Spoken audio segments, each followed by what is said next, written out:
There we go.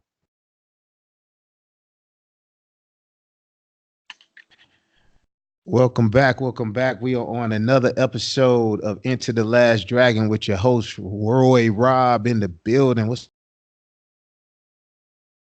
going on? Especially today, I have an individual who is out here doing his thing on a major level, major accolades going out to this young man.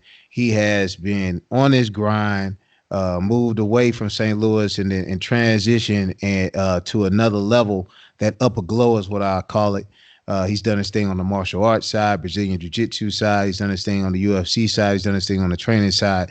My man, my fraternity brother, my good friend, Mr. Greg Howell. What's up, brother?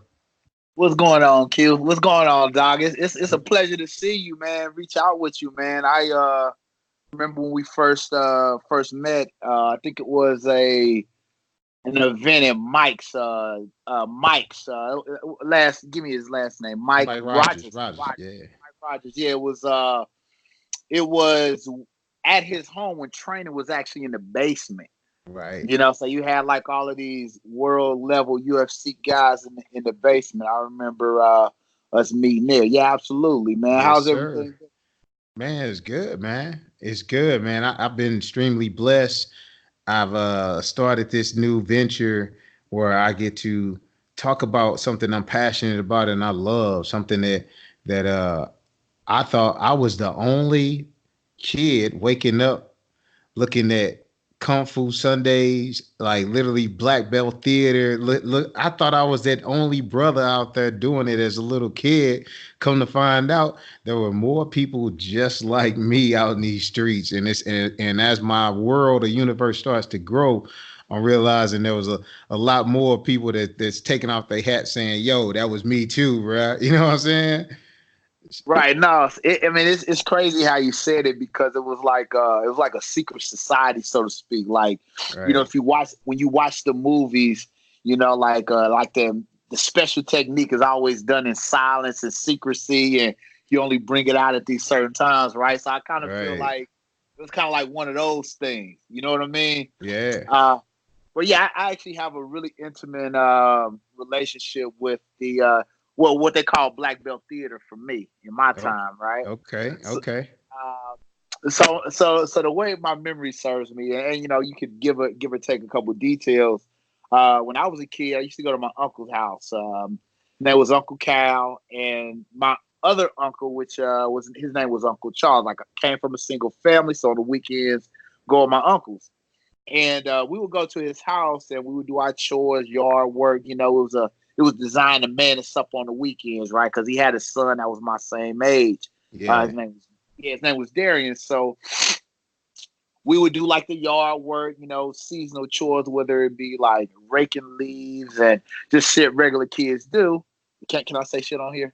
Yeah, man, it's all good. So normally we don't curse on the podcast, My but hey, bad, my bad. be comfortable, because I can edit it out. Be comfortable.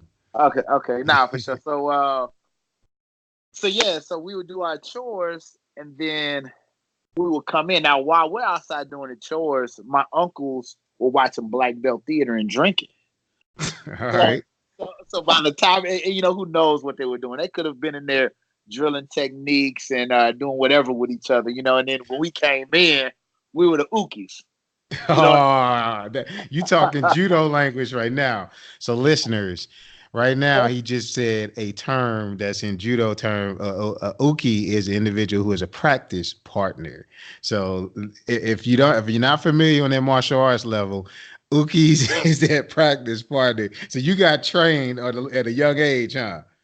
Well, I guess it depends on what you consider a uki. So technically, to say training partner, but the way I understood it, because I learned judo from a Mongolian Olympian, it meant pretty much throw dummy. I can believe that. Hey, that's yeah, no, that's hey. So tell me, man. So basically, you got these two uncles whooping on y'all. Is that right? Yeah, so here's the deal. It was never done from a square up point of view. It was always done based off of, like for instance, we come in. We put the bags down, and as soon as we turn around, you got one of these in your face. What? Oh man, how old were they? How old? Oh, How so old were they? we were about from about 11 to 14, 15 ish. They had to be like 35, 36. My uncle That is Cal was jacked. He was jacked. You know, my other uncle, he was kind of small, but um, they were in the primes of their life. You know, they're in the yeah, primes of their. So you no know, doubt. anything. Yeah, absolutely, anything was possible. Yeah. No doubt, man. So, all right. So, tell me, man. So, that was your introduction. Like, were you allowed to watch the kung fu movies with them, or what made you transition to martial arts after dealing with that beating every once in a while? Right. So that the beating was actually every weekend, actually. Dang. So, yeah, yeah, and it was yeah. So I started getting books. You know, I started getting books because me personally, I was like, man, I need to figure out how to stop this. That's Right. all I wanted. I couldn't tell my mom, you know, couldn't, you know, so I was forced to go here. So I would get magazines and I would look at these techniques and I would, you know, I didn't know what I was doing. I would just try to, you know, do what I saw in the magazines. Right. And Right. I got involved with boxing on and off. Actually, let me tell you my first experience. I was in Chicago, Illinois. So I was born in Chicago. Okay, Hmm. my dad still lives in Park Forest, but I remember, and my mom talks about this to this day. I went to karate school.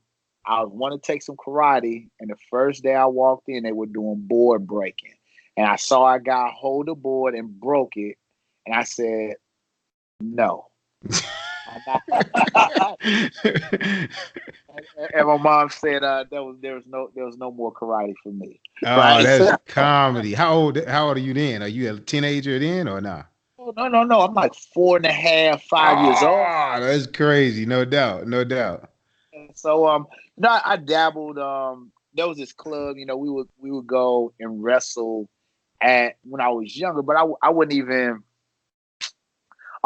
call it wrestling because it was just like some men from the neighborhood. You talking about, Yeah. you know, North Carolina, you know, they were like football coaches, you know, they got a little stipend. There was like little kids enrichment thing. I did that for a couple years. You just Yeah. sitting there getting tossed around. It's more so personal training, you know, that for Yeah. what they Yeah. don't know, they make you do physical conditioning, you know, to supplement it, right? Yeah. So, and so, you know, dabbling in some boxing and some other things like that. Did you And play sports in? Did you play sports in high school? absolutely, yeah, I played. I did track. I did wrestling in high school. Did football. What else? I did this other weird sport. It was like I forget the name of it. It was like a gosh, what was it? So pretty much you have like this square and you have to hit this ball in a square without touching like the cones or whatever. It's really weird. It's really I forget the name of it, but it's just something I shouldn't have been doing. Just a waste of I ain't never heard. I'm like, what? time. Yeah, so I took a year off of college because of I had some grade issues, right? So I'm at home and I was wrestling a lot with this guy named Marty Fagerman. All right, so he was a All American from gosh, it was a Division II program. I want to say Furman, but don't quote me on that. But he an old school guy, so but he used to kick my ass every day. He was like maybe 28. You know, he's Uh-huh. still in the gym every day, so I go in there, you know, learn some wrestling. Then I said, you know what, I'm gonna go to Lincoln. You know, I want to get back on the mat and everything. So I went to Lincoln. That's where I met EJ. Okay. Okay. EJ went to Lincoln, competed in that program, and like my first real experience to MMA. So Shout I out to HBCUs, man. So that was Lincoln University in Jeff City. You was at? no, I was at Lincoln College. It was a junior college. Oh, okay. Okay. Okay. Okay. Now it was a junior college. That's what made it. It's in Illinois, so it's about 30 miles from Springfield. Oh, okay. Okay. I know. I think you know what you're talking about. Okay. Cool. So let me tell you my first experience with jiu-jitsu. Okay, so we're talking about 2002. 2. So it was the second year I was training with the guy Frazier. I started getting good. I did some open college tournaments and everything. And I worked at Bally's Total Fitness in the juice bar. And this guy comes in. It's gonna be crazy when I tell you who this guy is, right? This guy comes in, and this guy's a real famous promoter now, but he comes into Bally's and he was like, hey, you do some wrestling? I was like, yeah.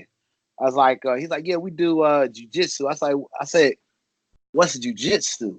Right. And yeah, it's like I Oh, want to two. like, Yeah, shoot. Nobody knew about it then. Nobody. 98 is when it got blown up a little bit. hey, so check this out. This is where it's gonna get crazy. This guy's name is Mike Kogan. All right. Mike Hogan is like, I think he lives out in California now, but at the time, he was Horace Gracie's manager. He was his literal manager. And there was this swole Jack Black dude named Snake. Swole, when I say swole, I mean like, even right now, he's probably damn near, his name is Snake. He owns Harrisburg Jiu-Jitsu out in North Carolina. But he has like a couple fighters in the UFC too, like guys like Rodney Wallace, came out of there he's from Salisbury, North Carolina. He had just a lot of guys come from this. But anyways, this is 2002, so I go in there, and they give me this gi. I was like, man, what is this? I'm not putting this on or whatever. I went out there, and I didn't know what I was doing. I said, so what are we doing here? And he's like, yeah, we're just going. Now, mind you, by the time, okay, I showed up. And this was in a time where I think there wasn't any like major ranked belts or anything like that. And we were sharing a school with an Aikido school. So check this out. So nothing against the Aikido, but it's just, I don't know, in some instances, some of the practicality. It isn't applicable. It's like throw base. Yeah. Trust me. No diss. I understand. So that's what's going on now. Now I'm like, man, I'm not doing that. I was like, I was like, because I'm thinking double leg. I'm like, there's no way. I was like, I don't know nothing, but I know that's not going to work on me. That's how I felt when I was watching the Aikido, but I didn't say anything because this guy didn't invited me. This was like my second or third experience in like, no, it was my second experience into like a martial arts platform. So, yeah, so from there, so where were we? Okay. So I go in there, I do some grappling, and I'm doing good with the guys because at this time no one is blue belt. I didn't know anything, but they were I didn't know what was going on till somebody caught me in the arm bar. Oh. And I didn't tap, and I got my arm popped. I was like, what the fuck is this? I mean, what is this, right? So right. And I was like, okay, well, I was like, yo, that hurt. Because he said, if I feel pain, I said, yo, that hurt. And my arm popped it out. I said, that hurt. And he's like, yeah, that's a submission. I was like, man, I don't even know what you're talking about. I'm telling you, that hurt. You know what I mean?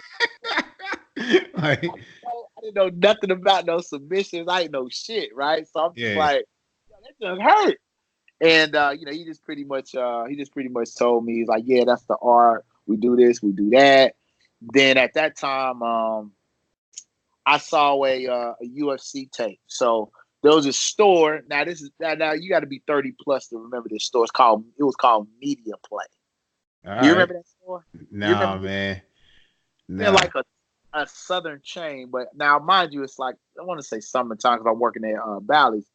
So there's a store called Media Play where it just had like CDs, cassette tapes, and VHSs. Yeah, DVDs wasn't out. So I would go in. So what I would do is I would go in there. I would get so they cost $5.99. So what I was doing when I got paid every 2 weeks, I would go every 2 weeks. I would go and get like 3 or 4 tapes. So you're looking at 6 to 8 tapes a month. Yeah. You know what I mean? So I had like a library of martial arts. Martial. So I actually saw Choke like right when it first came out. Right? Oh, snap. So you saw the Hickson joint. Wow. Yeah, but it wasn't that I still didn't believe in it though. You know what I mean? Because I was just like, okay, it's fun to do. There was no places to wrestle, so I would stop in there, and I would stop in there and just observe and everything like that. So I was doing boxing too. I had been doing boxing for like 4 or 5 years up until this point. I just liked the training for it, right? Yeah. So I went to Lincoln, and my first experience was actually seeing an MMA dude because I had watched it, fast forward some years. Now, Matt Hughes went to Lincoln, okay?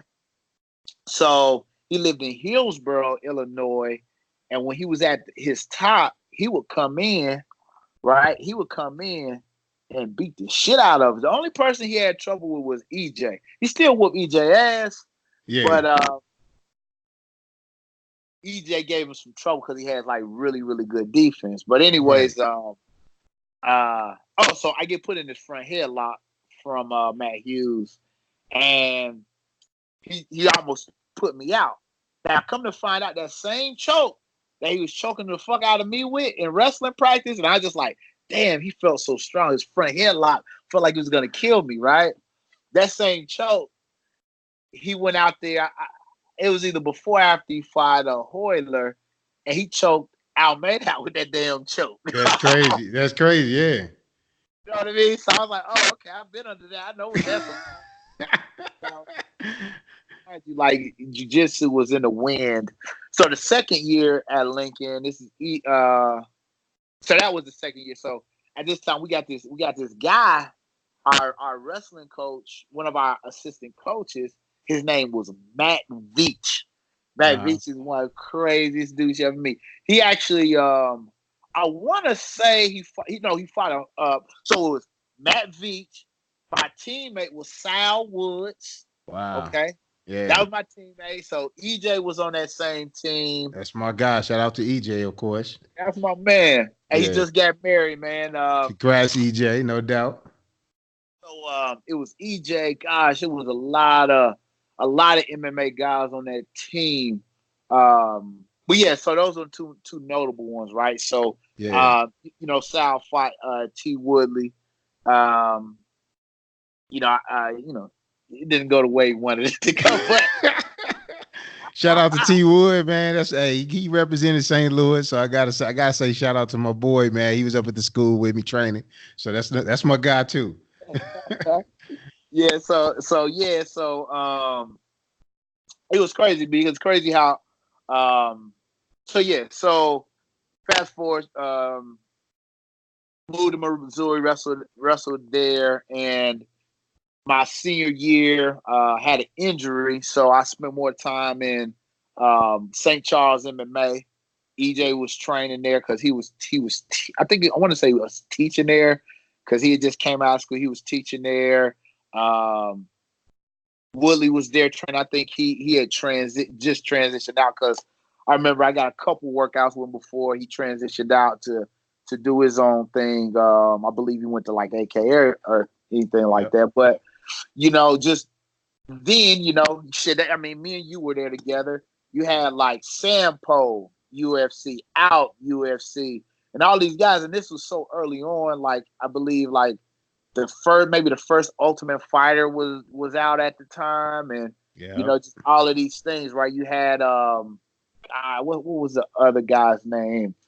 Fought one. Dude, we still got a couple names that just like it don't even seem real when you just start looking at like, man, I went against. We got Ellenberger. He used to come down and train all the time. That's what I'm talking about. Yeah, and then you got oh my God, he's in he fights UFC now, and he used to train. Oh my gosh, this is my buddy. He would. It's the light skinned kid with the fro down at AKA, right? Tall, lanky guy.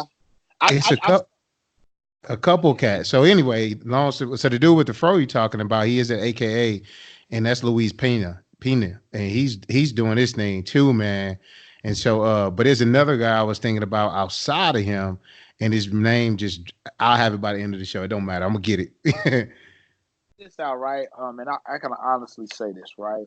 Um, they're the highest. If you did anything MMA, Mike Rogers would have had his hands on you at some point. Now, what people don't know about Mike Rogers is, didn't he fight Severn?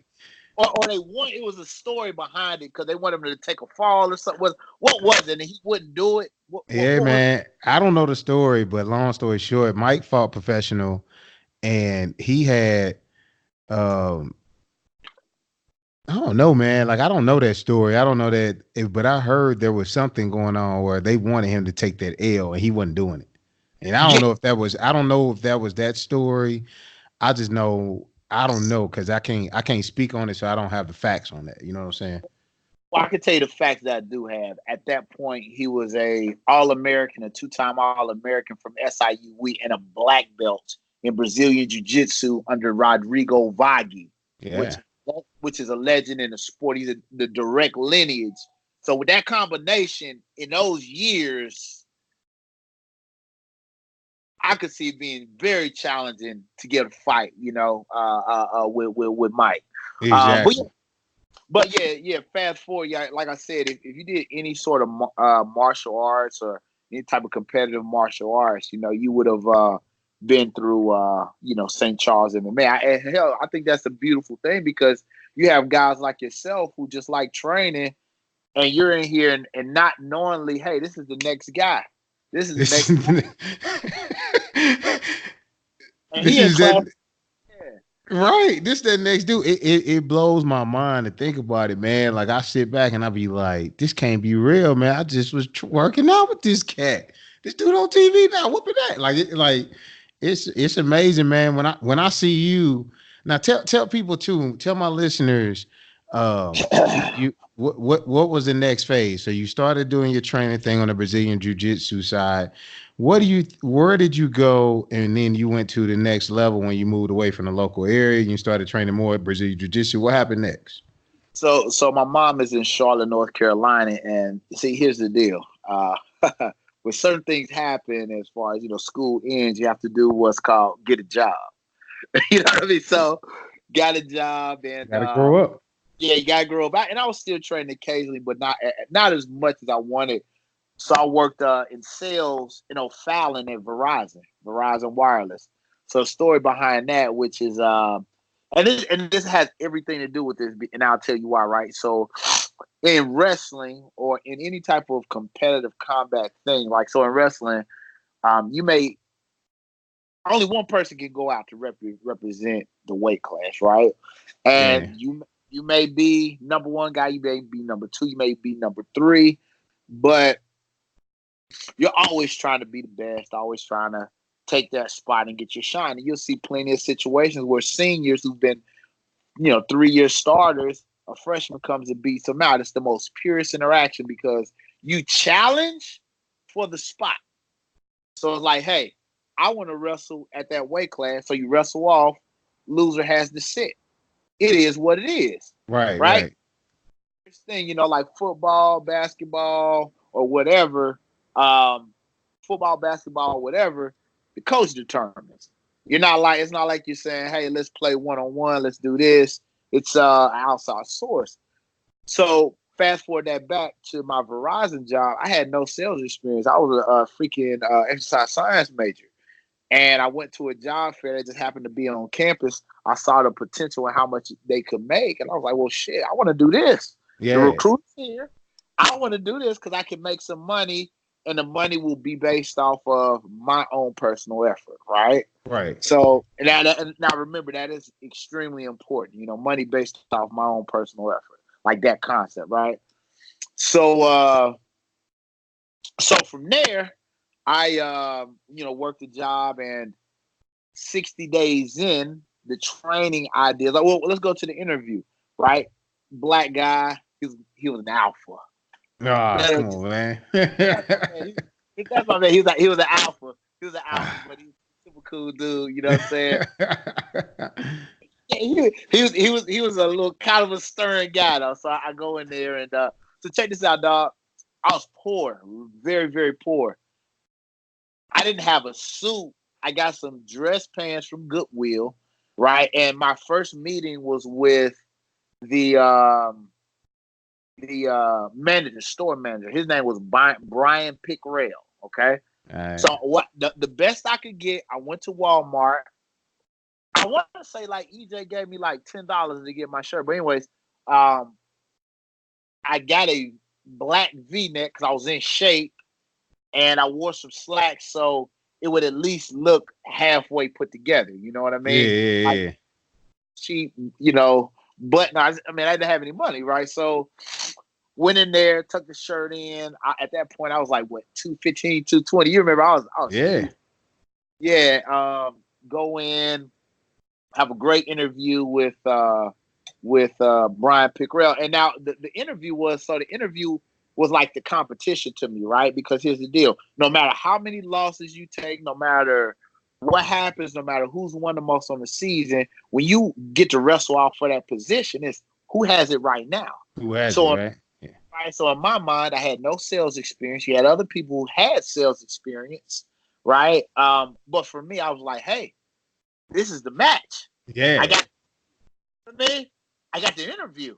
Right. There was a process to get the interview, but that's another story. But anyways, get the interview, make it to but his name was Batarius Peterson. We wound up being actually cool friends, but had the interview with him. Well, he didn't even want to meet with me. Dog, he said to the manager, he says, he doesn't even have a suit on. Oh man. Yeah. So I was like, okay. But So Brian, hold on. This is an opportunity, y'all, to see true perseverance, man. So like my show is about perseverance because if you recognize on Enter the Last Dragon, the people that I based my show around, Bruce Lee, Bruce Leroy, both of them individuals went through some type of transition on each one of the films that I really care about. Enter the Dragon and The Last Dragon, there was a transition where they had to persevere through something on each one of their films. Especially you can look back on all Bruce Lee films. Chinese Connection, they persevered through something where they got out of. This brother basically said, I don't have any money, but I'm going to figure out a way. You use some ingenuity and you persevered. You said, hey, I'm going to go to Goodwill. I'm going to go get me a shirt.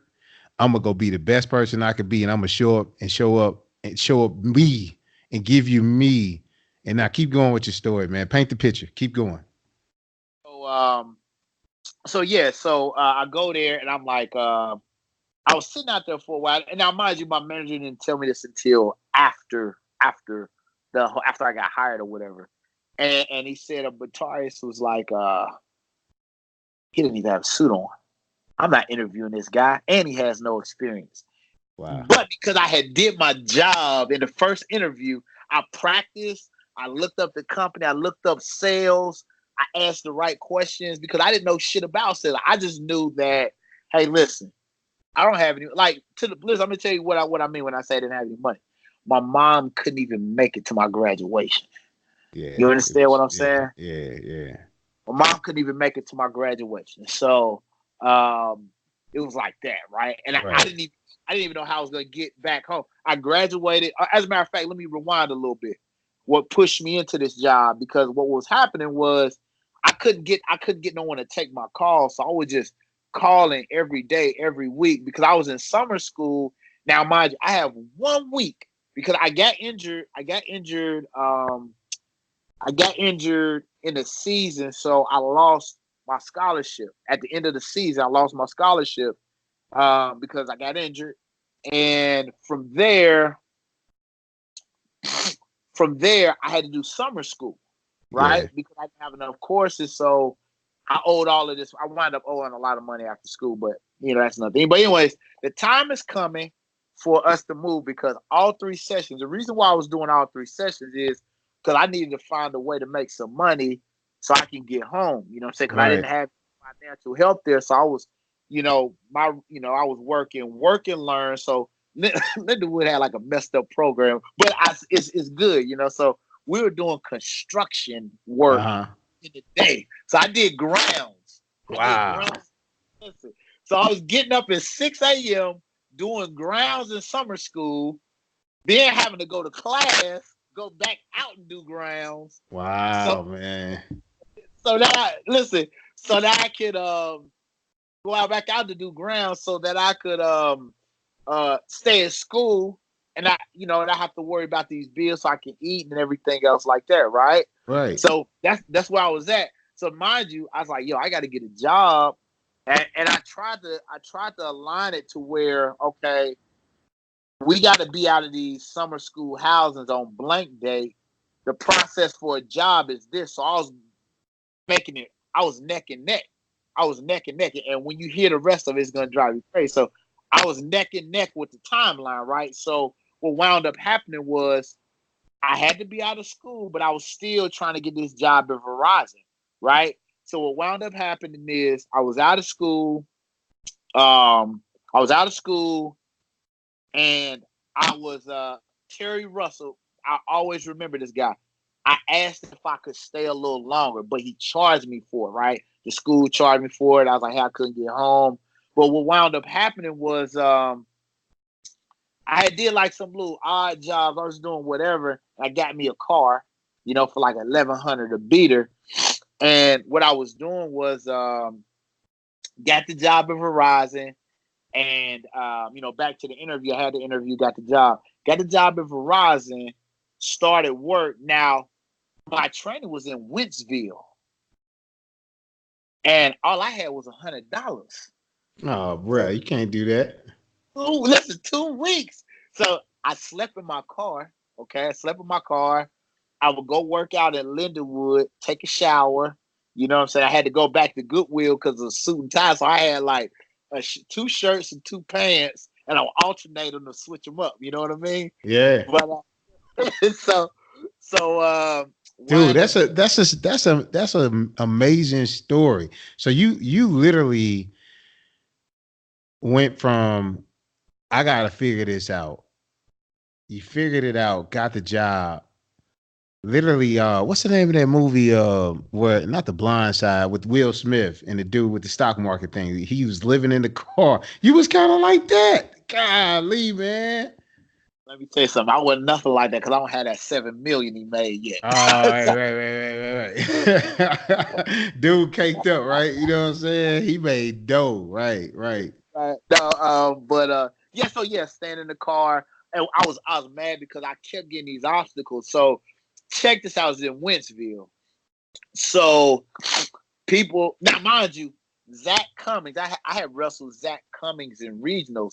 Zach Cummings was in the UFC. He was working with, we was in training together. That's right? crazy. Yeah. Right? So he was doing the customer service side. So Zach, that's my man. Yeah.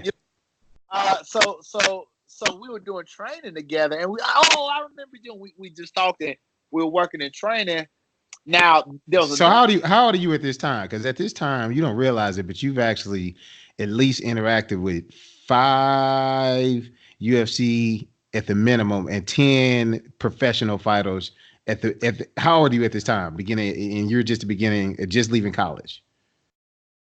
So I took some time off. So I was like 20, I don't know, 27, 28, something like that. So by this time, not even realizing the people you've already touched at this time. That's crazy. To where you about to tell my listeners where we going to with all this. Tell us what you're doing. Keep going. Just build it up, man. Paint the story. Paint the picture. Okay, yeah. So back to that.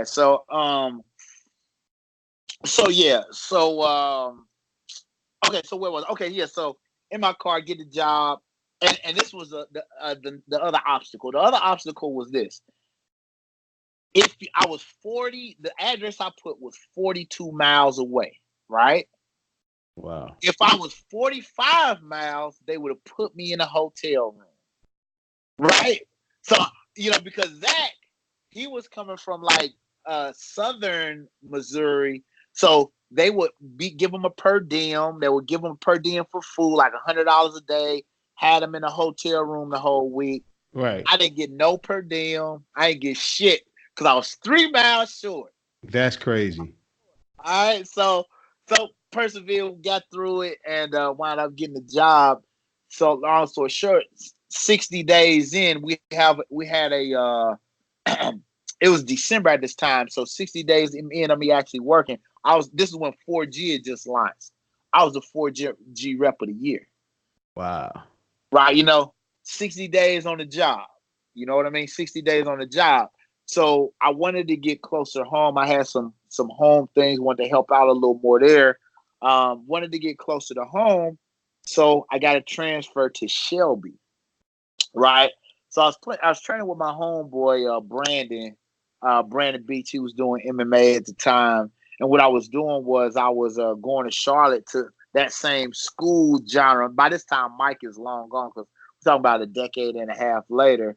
But I was just training. I was hitting these Nagas up, was crushing the Nagas. And honestly, I mean, I'm going to be honest. I wasn't really learning anything, so to speak, right? Right. But it was crazy because let me tell you what was going on, because at that time there was this saying, because in the jiu-jitsu world, the school named Alliance was on top of the jiu-jitsu world 10, 11, All day. 12 times, right? So what they were doing at the school that I was at, great guys there, great people, but the problem was we were not learning effective technique. One, because of I think the level of the instructors at the time. All right. And now what school was that? What school was that one? It was like I hate to say this because I really like the guy. He's like a really close friend, but it's like a. Well, no, don't like, say it. Keep it as is. You ain't gotta, you know what I'm saying? Don't put them out there. I'm not gonna say his name, but it was like a school. I was gonna describe a scenario. It was a school to where you get whatever professor is gonna, sponsor you and back you, so to speak. So that's what I was meaning. I got you. One of those schools. But what we would do is we were part of the Roberto Traven Alliance. We were under him, but he was with Alliance at the time before he split off. So we would go down here to the camp. And I remember like these world champion level guys at Alliance. I learned how to do quote unquote anti jiu-jitsu by going down there, and they got these world level guys, and they just throwing us in their guard because at that time the integration of wrestling and jiu-jitsu didn't exist. It's like you hear wrestling and jiu-jitsu. It was like really late, right? And people didn't embrace both arts the way that they do now, right? So they would just, because of the physical dimensions. So at this time, Dorino was on top of the world, and he went against Rodney Wallace in a jiu-jitsu match at a Naga tournament. You know what I'm saying? And I can't remember exactly. I know it was like an 0-0 match, and they gave it to Dorino, but everybody felt like there was some screwage going on there. You know what I'm saying? This big yoked up black dude who got some wrestling background, who fought in the UFC, didn't know much jiu-jitsu, but he could sit there, right? So at that point, wrestlers were integrating training. They weren't embracing the jiu-jitsu, so to speak, but they were using they were building up an intuition of what's going on by sitting in the guards, being in different things. In different positions. When you get in those positions and repetitive, your body muscle memory happens. And wrestlers know it more than anybody on muscle memory all day. Right. Yeah. So exactly. So so we would go down there I didn't know these guys were the best. We go down with the best of the best, and we just they just throw us in the guard, and we just knew how to fend them off. Right. All day. So I was like, all right, I'm gonna start competing. So I started like crushing like higher level people and all this other stuff. So I was like, oh man, okay, cool. All right, I'm gonna go down to, this was the first year the Atlanta Open IBJJF happened. Went down there, won the Open. Was competing in I won my class, my weight class, and I was going into the Open division. So for people who don't understand, once you win your weight class in IBJJF, then you have an open division into which there's no weight class. Everybody that places in the top 3, they throw them in a bracket, and it's whoever you get is who you get. Right. 300 pound, 150 pound. Hey, you entered the division. So it is what it is. So one of my first two matches, and I got like poked in the eye. I was like, man, there was a stigma though, because it was kind of like in those days. I don't want to say like there was any like racial tension, but there was a segregation, because it was like, okay, well, you knew like these people from this school knew blank, right? These people from this school know blank, and I was like, hey man, why don't none of the black guys know nothing? But there was some black guys down there that did. Right. And that was Team Lloyd Irvin had came down. I was like, man, I was like, I'm like, who's the instructor? All of this other stuff. And it was Master Lloyd, obviously, but I thought there was like, okay, some Brazilian guy, came through and helped him out and taught him the moves and all this other stuff. And it was like, man, he was just crushing. So now, mind you, at this time I'm working in Salisbury, business going well. I applied for chiropractic school, and I had just recently got accepted to Palmer Chiropractic down in Florida. And so, gonna go do this medical thing, right? So he says, hey, we're having tryouts in November, right? And I was like, okay, great. And this was jiu-jitsu thing. Now, mind you, hey, listen, this is so crazy how, I believe in God, right? It's crazy Right. how things work where, I have this job I get laid off from. I got laid off from Verizon because I was doing too good of a job at Verizon, because I was getting windfall. Windfall means when, so Verizon put this thing in place to where if you make too much commission, they start taking, you know what I mean? It starts coming back the opposite way, right? So they laid me off. That's And crazy. I got approved. I got approved for college, but I didn't know how I was going to do it, right? But my rent was doing all this other stuff. Went through Social Security, got denied twice. I did an appeal, got not Social Security, but unemployment, right?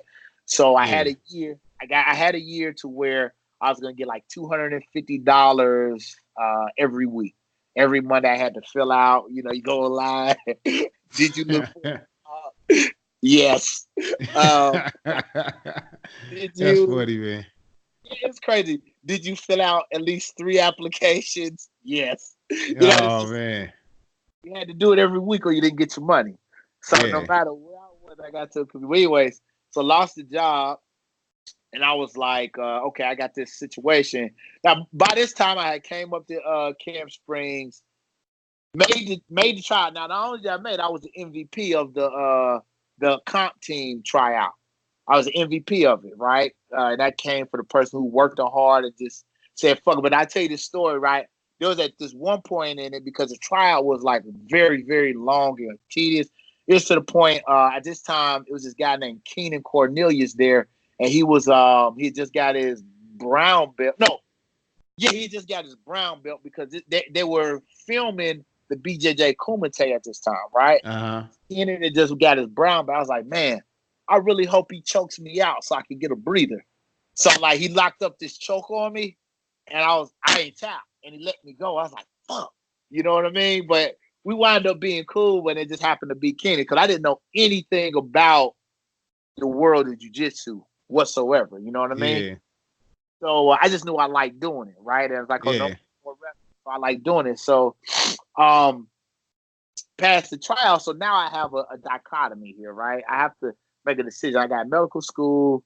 I got this opportunity. And I said, you know what? The school not burning down. I said, fuck it, let's see what happens with this jujitsu That's thing. right, man. Hey, you live once, man. You live only once, brother. That's Right, it. right. That was perceived as like one of the dumbest decisions, that I could have could have done. And but But it you was can't you won't have no regrets though. No regrets, man. Imagine you saying I go down this road and I regret on what could be. You know what I'm saying? You can go back to school later in life, boss. You know what I'm saying? check this out though. It's funny that you say that, because now you got a decision, and it wasn't. So the decision wasn't that, because the decision wasn't that simple. Now, if you remember the story of my timeline, listen, no shirt, no clothes. right? Right. No place to stay, sleeping in a thing, right? Making in these times $65,000, $70,000 fresh out of college. Right. Okay? Right. With sales, right? $70,000, and I'm saying fuck all that. Excuse me, forget all that. Forget the school where it's paid for. I'm gonna go down this path. Remember, I came from nothing. I had just got my life together. This is the first 6 months of having a job, having financial freedom, having a place to stay. Right. You know what I'm saying? Yeah. I was like, forget that. So that was a real decision, because you got people who say, "Hey, I'm the first, other than my mom, I'm the only person that graduated from college." Exactly. First generation. First gen. Yeah, you know what I mean. So I'm like, yo, out of my grandma's kids, I'm the only one. So I'm like, yo, I'm saying, screw all that I worked for. None of that. Throw all of that out, and I'm gonna go roll around. So You how know. that work? How that work for you, man? Tell us about it. Well, see, the good, the positive thing to that is, because I didn't have any help, I did everything myself. So outside of people just giving their opinion, they weren't doing anything anyway. So it's not like they could snatch anything from me. Right. Right. Right. Right. That was the thing. I had this little 250, so I came up, made the trial, came up here. So at that time there was 3 fighter houses. Okay, the Jungle. And this is at Lloyd School. You're at Lloyd School now. Oh, it's good at this point. So Uh-huh. this is the Jungle. The Gutter is where I lived. All right, the Gutter, and then you had Mystic Ave, right? So I had no idea about no jujitsu, who this was. I just like, hey, I like this. I'm trying to learn. I'm trying to be like those dudes I saw in Atlanta, right? So got immersed in this world, and then got some training in, but man, it was like, man, training was so freaking rough. I mean, it was the reason why this program was so successful, because it's the first time that a business expert, marketing expert for Fortune 500 company on one side does a corporate 500 model for a jiu-jitsu school. First time it's ever been done, right? Yep. Right. Right. Corporate 500 model in a jiu-jitsu school. But then on the opposite side of that, you have almost a decade of notes of top level athletes in grappling, Yeah. right? Yeah. And you have all of these notes, and you have all of these blueprints and all of these things. You've run all of these not programs, ran all these analytics. When I say ran all these Linux, I'm gonna send this to Master Lloyd. I'm gonna link this to him. But when you talk about analytics here, man, we talking about this guy. Shout out, Master Lloyd. So this is our frat brother as well. Shout out to the Q's members of Omega Psi Phi Fraternity Incorporated. Master Lloyd was one of these brothers that I met personally as well, who you sit down with him, you're guaranteed to learn something. Just being in his presence, you're going to learn. Have a conversation, you're gonna learn. He is the truth. He was one of the first guys. I connected with him online, him and Roddy Ferguson. And this is just keeping it 100 from the videos and the email stuff, that marketing they were doing. They were doing this stuff times 10 before anybody when it came to putting this information out for the world to consume. They knew they stuff, and they still know they stuff. Amazing brothers, Roddy Ferguson on the judo side, Lloyd Irvin on that Brazilian jiu-jitsu side, and just Brazilian school side, Brazilian business school side, Brazilian fighter side, UFC, all the above. This dude is amazing. One of the dopest things he said, I took from him for one of his videos, was like having multiple streams of income. I was like, dang, what this brother talking about? And he literally said, which was so amazing, he was like, imagine yourself as a stool. If you got 4 legs as a stool of income, and you lose one of those income streams imagine if it was your regular job, you still got 3 other legs that can hold that stool up, even though it's not as strong. I said, man, this brother is just off the chain. He just took me to a whole nother level. So keep going with your story, man. I had to throw that shout out right there. Yeah. So now I was actually just texting him. So on the opposite side, he takes the highest level of training. Now understand, he had some athletic aspirations, right? He went to Bowie State, okay? The EC, bro, went to Bowie State. And I want to say he got looked out by the Browns. He had, 6'3", 198, 200 pounds, freaking 4'3", 40, play safety. But unfortunately, he didn't have it technically, right? He didn't have like the technical things, right? But what he took from that was the way a athletic corporation is ran, right? Having that exposure to NFL. NFL is top tier food chain as far as evaluating athletes. Then you have like the Olympic training center. He was out there at the Olympic training center doing the testing. Then he had actually 2 cycles, Olympic cycles, with Roddy, to where he tested and he had proven theories that in a very short amount of time, on both sides, you have a you make a like because of him right now. Not only, we're not even talking about jiu-jitsu, we're just talking about fitness companies. He was the leading guy for making a gym a viable way to make a living. All day. I believe that 100%. You didn't see any gyms, no fitness enthusiasts with these ads. You saw none of that because gyms were for other gym people. You know what I mean? That's the way it was being marketed.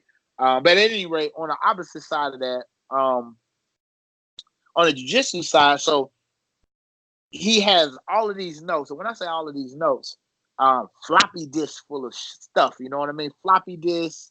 A catalog of information, just so much information written. Like we're not. I guess I'm trying to convey how detailed and thorough it is. It's not like getting a bunch of websites together, typing things up. These are handwritten notes. All right, these are manuscripts, so to speak, right? Yeah. Talking about he in classes he would talk about, like when you talk about judo level, like judo levels, right? You have the gold medal level, silver medal level, bronze medal level, and everybody else in between. And he was just talking about technique proficiency of all 4 of those levels because he documented it over the years and he studied it, So, so that's where he completely revolutionized like the grappling industry, not even from the competitive aspect. Now, when you're talking about training, right? Training. First at MMA school I know of where people have gone from start to finish. Start to finish. Right? So you look at most MMA gyms, they get athletes with a skill set already. True. Whether it be wrestling, striking. Oh, listen, he took regular Joe Schmo off the streets that's coming in just to lose some weight and turning them into world level athletes. Right. So, competing, we've had world champions.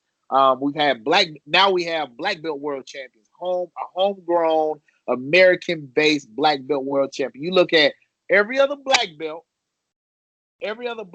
that's done it, that's an American. I'm talking about IBJJF.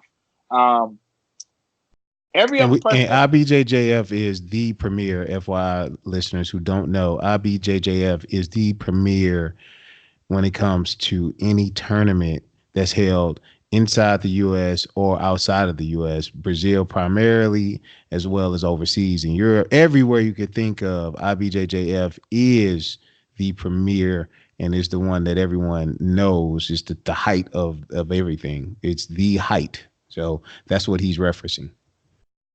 So, so when he says homegrown, right? Homegrown, he says that he prides himself and he should. So what that means is every other black belt that's ever won from as of America, you have BJ Penn, I believe Rafael Lovato, and obviously I'm leaving some people out.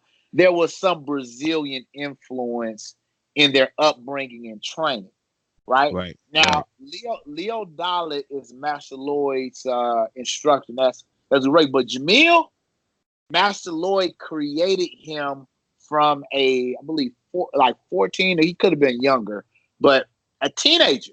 Wow. Never been to other school, never been to a Brazilian guy, never nothing. Right. First American made. You know how many black belts there are that are Americans that get their belts from a Brazilian instructor. It's tradition. Yeah.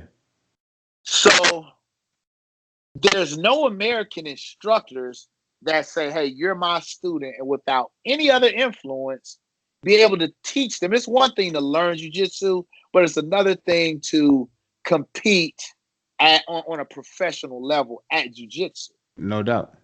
You know what I mean? So it's like he's the first one to do that, and a lot of that comes from work ethic notes and all that other stuff. So, so to parallel that to marketing, like other businesses and me personally, so we had a exodus to where we had a lot of people leave. It was just a situation that took place. So there were a lot of empty positions and at the school because half of the team left. And I remember I came here. I was just a guy trying to learn jiu-jitsu, and popped in. I was training. And one day, Mike Easton asked me a question about a double leg. I was like, yeah, I could show you. Yeah, I'll show you how to do it. So Master Lloyd hadn't come in yet. So I show him Mike. And when he came in, he rolled by and I didn't see him. And he sat down and he was just watching me talk to Mike about, this wrestling, explain the angles and how to finish the takedown. He's like, hey, you know how to teach wrestling. Why didn't you tell me that? I was like, I didn't know it mattered. You know what I mean? And yeah. I was like, I didn't know it mattered. And he's like, okay. So he was like, okay, well, I want you to teach a wrestling class. And I said, what? I was like, okay, cool. That's cool, man. Yeah, so I was just like, I bet, because at this time, now remind you, I'm back in the slums because everybody left. That the living situations had changed. So you have 3 houses now in California. I was like, man, I need to. So now that I'm here, because I thought I was on like a red shirt program, because there's a lot of people. When you come here, you got to get acclimated to the environment, the systems, the programs, and that takes a while. Yeah. And I was cool in the red shirt slot. You know what I'm saying? Yeah. I was so I started teaching a wrestling class, which was done in the morning, right? And the wrestling class was going good. People were doing at this time. Sajara Eubanks, she was a brown belt. This is just my roommate. We call ourselves evil twin because we got the same birthday. Now, right now, she's number 2 in the world in the UFC, the female division. Yeah, she's number 2 in the world. Yeah, so she's gonna be vying for that title very soon. But anyways, so I don't know any of this, man. I'm just here training. You know what I mean? Yeah. And we wind up moving in together at Mystic Ave, so it was just me and her. And so got involved. I was working at the school, teaching wrestling. So unfortunately, like training myself kind of took the back burner because I had to do the business part of the school. I was doing sales, front desk, and all of the marketing. So the way he had it set up for me, I was like my own sales rep. So he gave me. So you got opportunity to basically put yourself in a position where you lost from the Verizon, the unemployment, going to college, to start a new career on this UFC Brazilian Jiu-Jitsu school side? Even that, it wasn't even. I wasn't even thinking about. All I wanted to do was train, and because I needed to pay, like I had to pay, like I had some bills I needed to pay. Unemployment had ran out, right? Right. So got a job at the front desk, and I was just like, any money. I didn't know nothing about the marketing. I didn't care, right? I was there to train, right? And so got involved, and I was living at the house, and I was working the desk. I was working the desk, the front desk or whatever, working the front desk and doing the market. He's like, hey, you want to do sales? I'm like, yeah. So it was crazy. You would think that, we had to do this like sales training on one night, take a test, pass the test. But you would think that, okay, you do the leads, you dealt with leads coming in, inbound leads, outbound leads. You did deal with that. But I told him I needed some more money. And he's not gonna give you no money. He's like, hey, listen, I give you an opportunity. And Right. I was just looking at it as that, right? So can I grab this real quick? I want to show it Yeah. to you. Yeah. All right.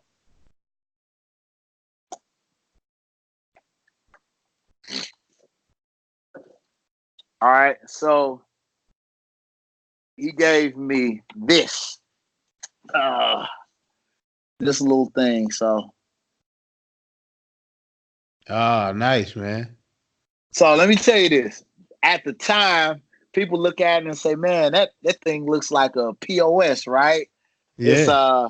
old DVD series or whatever, right? So at the time, this was a doggone $2, $3, $4, $5,000 product. You know what I'm saying? So he gave it to me. I learned it, and so check this out. This was the most interesting thing I've ever seen in my life. He gave me a website, right? He gave me this technology called Get Response, and he told me to learn how to write autoresponders. No help. He just said, "Hey, this was for my marketing." He had one opt-in box for me, but you have a website and you have to do the full sales cycle. So that product right there is a Google AdWords product. So that thing, it shows you analytics, how to drive traffic to your website, which you gave me. And what I had to do is I had to set appointments with my customers. I had to be there for the appointment and go through the full sales cycle and signing the contracts to all that stuff.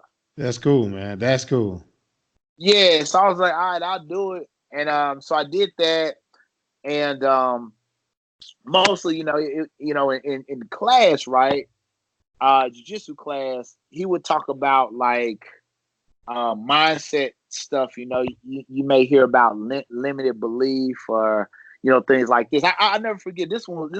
He would say things like when he would talk about, he'd give examples. Like, so I remember this example. Like, if you grow up and someone says, every time they says, you say, hey, mom, I want some Jordans. And they said, no, you can't have any Jordans. We can't afford that. And every time you ask for something like that, no, we can't afford that. No, we can't afford that. No, we can't afford that. No, we can't afford that. When you can afford it, you have a limited belief theory to where you won't get it or enjoy it. And mentally, you still think you can't afford it. So Right. he used that analogy for like, different techniques. And what that could mean to me is like, hey, listen, he has this 10,000 rep philosophy. You get 10,000 rep in a position. It doesn't matter who the competitor is. If you trap them in your game, you can beat them. It doesn't matter how good they are, what it is. If you can get them there, you can beat them. 10,000 reps can be done in 2 months. So now it will be about, do you believe? Right. Right? Do Right. you believe? Right? Now, in that analogy, the limited belief would be, I couldn't do this 3 months ago. I've done the work. I know it's there. I know how to do it. Now it's just about, does your belief system prevent you from executing? Dude, that's a freaking nugget for my listeners, man. That's gonna be I have to start this episode with that. Repeat that again. Do you believe? That is a nugget, but man, dude, that's Yeah. beast mode.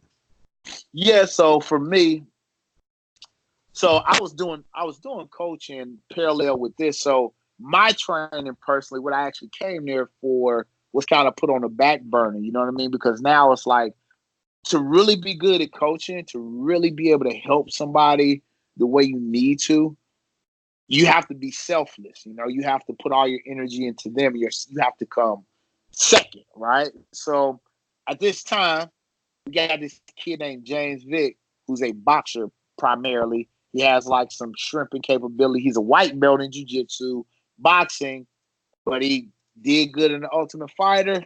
This is where we at. And this is the first UFC. I think this is the first UFC Conor McGregor was on also. Or it's close because he fought Max Holloway when they're fighting in Boston, right? So we get a two-time national qualifier wrestler from some I think Utah school, and he has a brown belt, a reputable brown belt in jiu-jitsu. And at this time, Vic has no takedown defense in boxing and a white belt level of jiu-jitsu. Oh, so he brother. Says, hey, listen. So he says, listen, he says, hey, Greg, wrestling coach, this is your shot. Hey, Lloyd comedy, man. That's crazy. Yeah, so he said, yeah, this is your shot. And I was like, all right. So I was like, okay, fuck. Let me look this guy up. What I noticed was, so I'll tell you this, guys, and this is for people that train. Wrestling isn't the problem in most instances. It's the attributes and mindset from what it takes to be good at wrestling. That's the problem. Anybody can have a strong double leg. Now, time and the technical proficiency are cool too, but without some of the other attributes, you're not going to be able to apply it on anybody. Well, a high level guy, right? So, Right. like, for example, if I did jiu-jitsu, I wrestled 10 years at the whatever, right? And then you get someone that's been off the mat for 2 years, just the mentality alone, we may struggle with the guy, right? Because of the attribute base, right? But anyways, so where was I at, dog? I was talking about just because you know what I mean. I usually keep my podcast to a certain time frame. I want you to really take it to where you at with now, like how many, what's your why, what you're doing currently on the business side, and who's your client. Tell me that, because we gotta, I want my listeners to know how you help individuals daily. okay. Well, so yeah, I got to that. So I'll tell you this, right? So I got into playing poker. Right, I wanted more money. I met this professional poker player. Made some money there, and all of the things that I learned from doing this mastermind stuff and just trying to survive at the time, right? Because I told you I wasn't thinking about it. I started saying, hey, if I apply these principles, like, you know, with the poker, the tracking it, to really understand what's going on, if I apply these same principles to this, Right. then let me see how it goes. So just with the limited belief, stepping out there to play, Right. you know, just believing in it, you know, all of these things came into play. So it started there, and it gave me a platform to, and I was playing professional poker. So it gave me the platform to, one, meet people. Two, it gave me the ability to be in a position to where I could pursue the things that I needed to with no financial limitations or no. Yeah.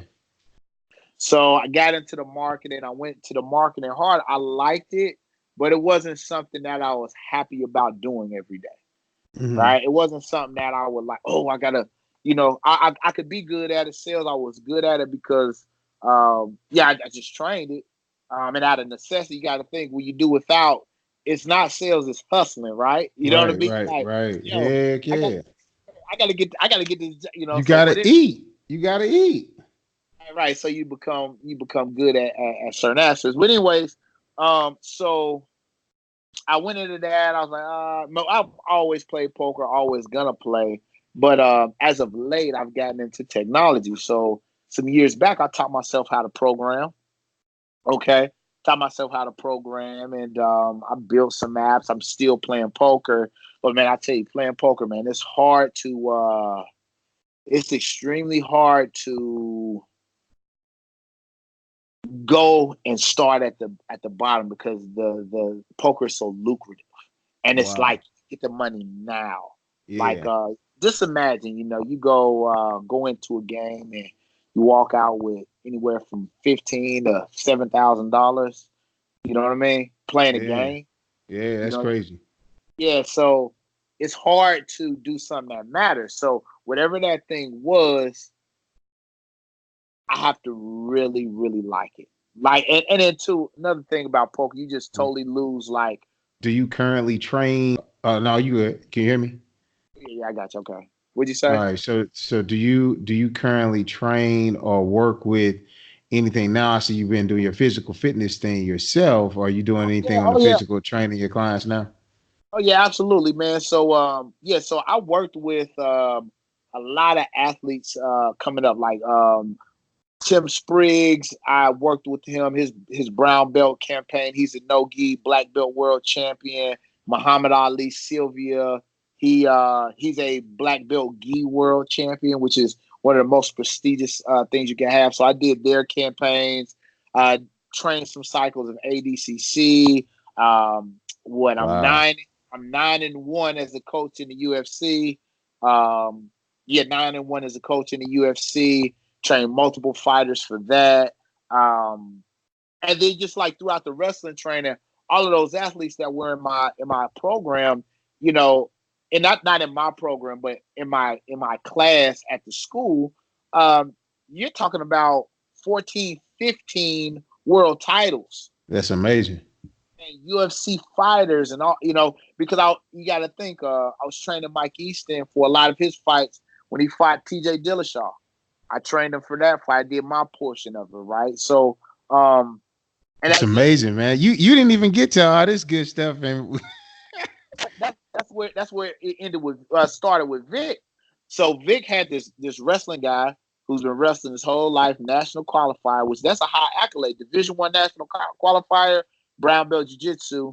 And I said to myself, okay, do I teach him wrestling like what every other wrestler would teach you, or do I teach him what he needs to win based off what I saw? And what I saw was this particular wrestler. I watched some of his wrestling highlights. He's not a top guy, meaning he's not going to be the type of guy that's going to hold you down. Vic is 6'3", and he's not skinny. He's athletic. So my whole training philosophy was Master Lloyd trained him a guillotine. So he did maybe 6, 7, 8,000 guillotines in his camp, just yeah, training them. For me, I was like, he's not going to be able to stop the takedown. So what we have to do is we have to work on bottom stuff. So we have to, when he's on the way to taking us down, we have to beat him in the transition to beat him back up to our feet. We go out there. Vic peppers him up a little bit with the hands. He shoots in immediately, takes him down. Vic beats him to his feet, locks up the guillotine. 56 seconds submission. that's crazy, dude. That's crazy. You know That's what I'm crazy. saying? That's crazy, man. Like that is like purist studying the opponent, knowing where there's gaps and there's holes, attacking those gaps and holes and taking it and making it your advantage. Not focusing on your weakness, but identifying where you can make it strength. That's positive, man. That's rock star, dude. So let me ask you this now. Um, are you still do the classes for the wrestling? Are you still working with the school at any capacity? So I go in and work out myself now. I just like as of late since I've been doing like my IT stuff. my business stuff and I'm Uh-huh. get to this. Like I still send workouts to the guy. Like I work with this one young up and coming guy. His name is Rico State and they call him the Flash. So I give him like physical things to do to help him get stronger, more explosive and things like that. But I go in and train. Like actually I was just in there, believe it or not, I was in there training with Master Lloyd. Master Lloyd's still on the mat. Oh man, I believe it, man. That dude the beast, man. Hey, I believe it. But yes, I popped in there and trained with him. I would like to go more, but right now it's just right now it's just about building my company and making sure all of that stuff is done correctly. So how you tell us about your name of your company? What do you do? What service you provide? Yeah, so it's Howell LLC, right? And what I would like to say is it's kind of like a niche that it's here but it's not, right? So I am a anonymity expert. Okay, anonymity means like we're putting so much out into the digital field, and I can explain this to you in some easy steps. Like, okay, so if you look at artificial intelligence, um, look at it as a tree. The internet is the tree. The Facebook and just different media sources are the branches, and we're the leaves. Okay, so we're actively programming artificial intelligence. So we're saying, hey, listen, this is like, for example, if we say when you do a profile, okay, I'm a 6'3" black male that lives here, I and bank at this location. I buy this, drive this type of car. I live in this type of neighborhood. This is a school district. This is the income, our annual income. We build all that data. Is what you're talking about.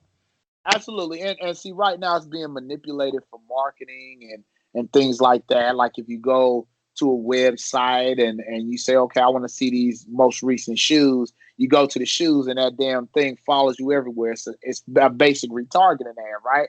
So if I asked you, Roy, how do you get to St. Charles MMA? You would be able to direct me, right? Yeah. Okay, so here's the deal, right? What if there was a technology fast enough to access that data, right, instantly, just like a memory? Because understand, remember, the internet, everything is on the internet. We're constantly uploading it. If there was some sort of machine fast enough to access it and upload that information at a second, just like a normal memory, that's big. And I think that's the future. They're releasing 5G. I just recently was in a hacking lab. So we were looking at how to do a polygraph on someone. Like you have an Apple Watch, right? I disable like my heart rate monitor. On a polygraph machine, what are you using to what are they monitoring to do the polygraph? Your vitals, right? Right? Your Pulse, vitals. pulse, heart rate, right? Yeah, your vitals. Yeah. On a Fitbit, right? On a Fitbit, on an Apple Watch, Samsung, any of these smart watches, you could literally right now, it exists right now to where I can hack your phone and I can give you a polygraph and you don't even know it. That's crazy. Yeah, so I can give you a polygraph and you don't even know it, right? So things like with everything we log into, like for instance, it gives you an option to log in with Facebook, right? So when you log in with Facebook, that existing profile goes along with the rest of the information. So you're updating the information. So let's just say you like suspense stories, and it just so happens, okay, you're watching something on YouTube which is linked to your Facebook and Gmail. You have this on, and your heart rate is raising. You know what I mean? So you're essentially putting your whole limbic system online. Yeah. Yeah. Yeah. Financial data, all of this ransomware. So I'm projecting that very soon people are going to want to delete their digital footprint. They're going to want to get rid of their digital footprint. They're going to want to have some anonymity and take back some of the amendments that the Constitution gives us. So that's what how LLC is going to be able to provide them. Hey, if Absolutely. you want to remove your digital footprint, you're going to be able to say boom, boom, boom, and you have these things in place. All right. So tell my so I have to do this because we coming close to an end. I always give this little moment in time on each one of my episodes where I give a clue, and you got to answer for me. And this one is I'm gonna trip you up here, man. You said you get started being on a young age on the movie side, so I'm gonna hit you with the films. I got to do some films, bruh. So name for Yeah. me. You got a name for me right now. Um, three movies with. Oh, that's too easy. That's too easy. I don't. That's too easy. That I was going. That's too easy. I was gonna hit you with John Claude Van Damme's but that's just too far, too easy. Let No, me no, let no. me. I'm Let's gonna go hit you kung fu even low. movie. Let's go Kung kung fu fu, movie. kung Black fu. All belt right, theater. All right, all cool. So we're going right. kung fu. Name for me 5 weapons predominantly used in kung fu movies, even specific to Shaolin or Wu Tang. 5 Okay. weapons you could think of. So you got the broadsword. Okay. You One, have you have the broadsword. You have the size. They use the size. no doubt, no doubt. Um, you have the bow staff. The bow, exactly. I know. I had to. Yes. Tofa. Yep. That's with the rings. You have the spear, the traditional spear. The traditional Short. spear. You had. Hey, Um, hey. What about the three? The it's like the nunchuck bow. You know what I'm saying, with the 3 joints on it. I didn't know the name of it, so I didn't know if that would count. You said I don't that know I the had name of it too. Hey, I'm with you. I'm with so you. they wrap it around the neck. All right, so tell my listeners, man, you provided a lot of value tonight, man. You one of them individuals that it's hard to peel back all the layers. I'm gonna have to definitely get you on like ASAP again. Tell my listeners where they can find you. How do they follow you? What's the best way to reach out to you? How do we contact Greg Howe? Yeah, so you can follow me on Full Tilt 1911 on Instagram, and that's my email, Full Tilt 1911 at gmail.com, and my Instagram is Full Tilt 1911 on Instagram. Those are that's where I am the most. You can find me there, and also I have some good information there on a 5-day fast to where and it just happened. I incinerated like 13 pounds. I lost 13 and a half pounds and almost 5%. I went down 5% of body fat. Wow. So yeah, I got some details there. Also world class personal trainer. And I don't charge at all. If you have tips and you just want longevity, I'm just about helping and just passing on a lot of the knowledge that I have, because my time is in my companies, but I do have another skill set that I don't want lost with me. You Right. know, my experiences. So, if you want to get in shape, if you want to know, hey, what's the best way to, defend wrestling or deal with wrestling on the jujitsu, whatever. If you want to know anything regarding physical performance, hit me up. I don't charge anything. I most importantly just want to have a dialogue with you. That's what's up, man. So, hey, once again, we really appreciate you. Thank you for joining the movement. All that information will be in the show notes below. My man, my friend, my frat brother, Mr. Greg Howe. Shout out for coming on the show, man. Peace, brother. Blue Dog, appreciate you, Q. Appreciate it.